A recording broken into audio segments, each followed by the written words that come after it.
Урматтуу кыргыз замандаштары, кыргыз элим монтип чет элге келип иштеп, монтип үйүбүздү, үй бүлөбүздү багабыз деп эмгектенип жүргөн бир байкебиз Нургазы деп 81-жылкы.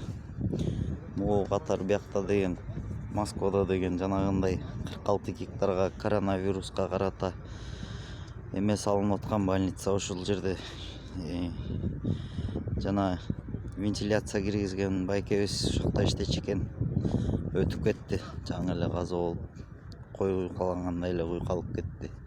Мындай оорустар бизге мешиттерди берип палаткада жашатып атканда ошентип өтүп кетти байкебиз.